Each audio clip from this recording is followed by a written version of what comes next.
Nous allons voir dans cette deuxième vidéo sur l'éditeur de particules comment rajouter des particules enfants au feu que l'on a construit dans la vidéo précédente. Nous allons donc créer des étincelles. Alors pour créer des particules enfants, on sélectionne mi-feu, on sélectionne créer un nouvel item. Ici vous avez le groupe feu mi-feu et là on peut marquer le nom d'étincelle. Donc ici on retrouve la hiérarchie, l'étincelle est l'enfant de mi-feu. J'aimerais rajouter une petite correction donc pour cette deuxième vidéo qui a pour but de créer des étincelles. Alors lorsque l'on sera donc dans la vidéo au moment où on crée l'étincelle, n'oubliez pas de mettre span indirection sur parent start car le parent c'est le feu qui démarrera les étincelles. On sélectionne la partie étincelle, on va dans l'apparence, donc c'est ici, on choisit donc le mode additif, type de mélange. Dans la partie caméra, on choisit orientation to vélocité.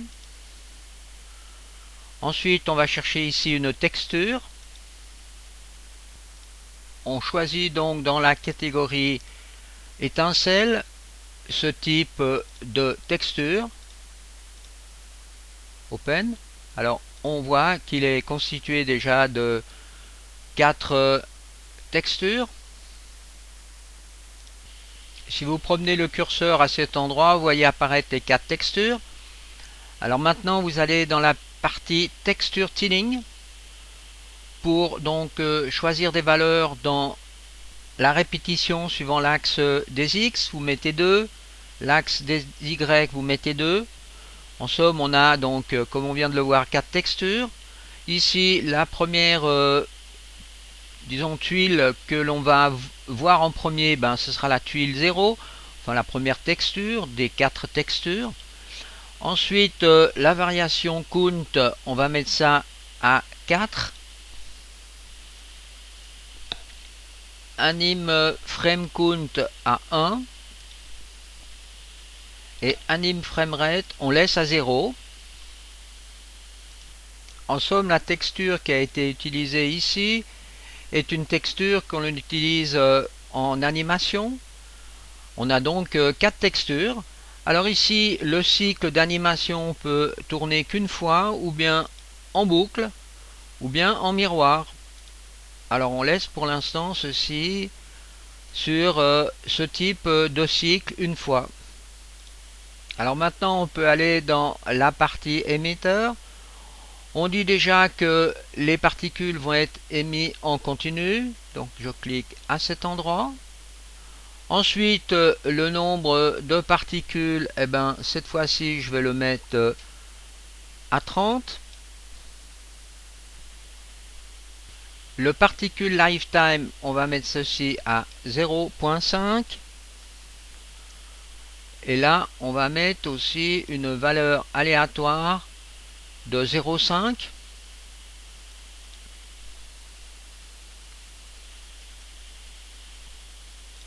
Ensuite, dans la partie lightning, donc l'éclairage, on met donc ceci à 0 et on met l'émissive lightning à 3.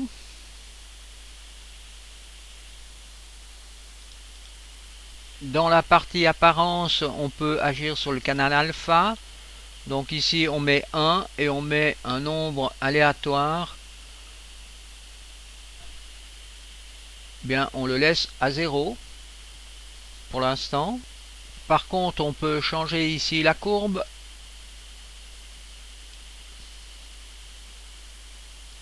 Alors ici, une petite astuce. Si vous sélectionnez le point de fin de la courbe et que vous appuyez en même temps sur la barre d'espace, vous voyez, vous changez la courbe en une courbe linéaire ou bien une courbe parabolique.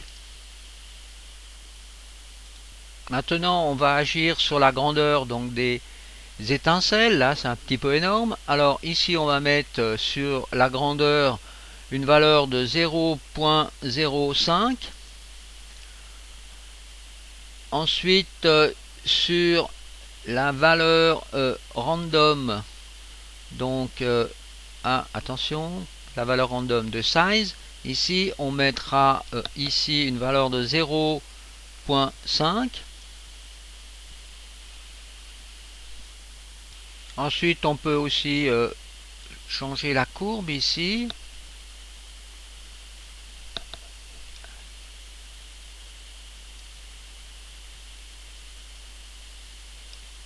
Là on peut mettre une valeur infime.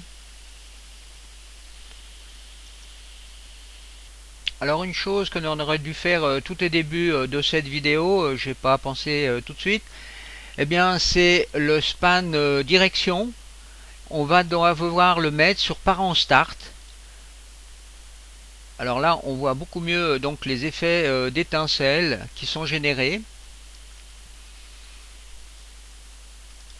Alors si maintenant on désire que les particules ne partent pas toujours au même endroit ici, donc on va agir sur la localisation de l'émetteur de particules et on va mettre un nombre aléatoire donc de 0.5 sur l'axe des X et puis un 0.5 sur l'axe des Y. Vous voyez, on a une meilleure répartition donc des particules au sol. Alors attention de bien modifier l'offset sur la partie étincelle et pas sur la partie feu. Alors on peut aussi agir maintenant sur l'angle et la rotation des sprites. Donc attention sur les étincelles. Donc l'angle, on retrouve l'angle ici. Émetteur angle, ici on va mettre une valeur de 45. Ensuite random, on peut mettre 1.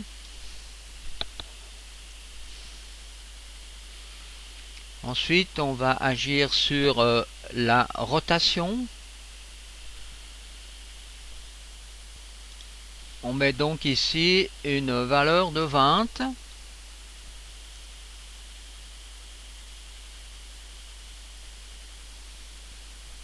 On peut dans la partie mouvement mettre 2 pour la vitesse. Voilà. Ensuite on va mettre variable sur la vitesse. On va mettre ici 0.5.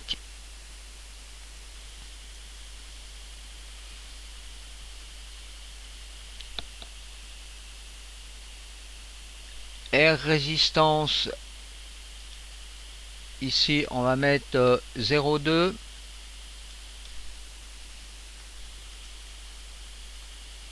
Random 0.4.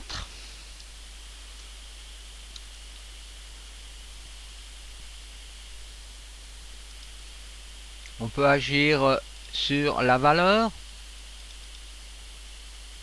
ici. On peut donc encore agir ici sur la courbe.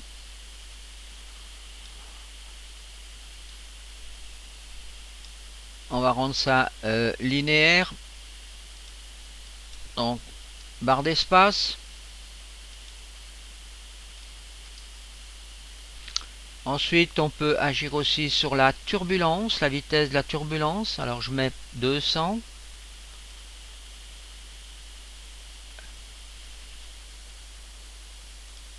On peut encore changer la couleur des particules. Vous allez donc dans le menu apparence et tout en bas ici sous color, vous pouvez donc choisir une autre couleur de particules.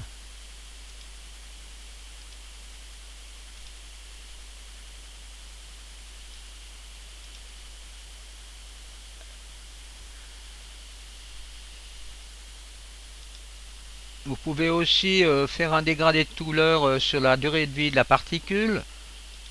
Donc en choisissant dans la palette ici les couleurs.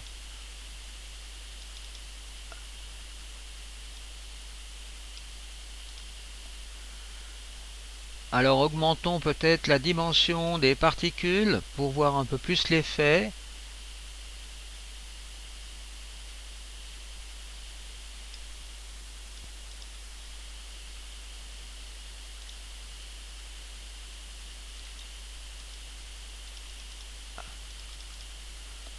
Là on voit un peu mieux les particules maintenant, donc dans le feu. Donc ceci sera la fin de cette deuxième vidéo sur l'éditeur de particules. Nous verrons dans la troisième vidéo comment on peut rajouter de la fumée au feu.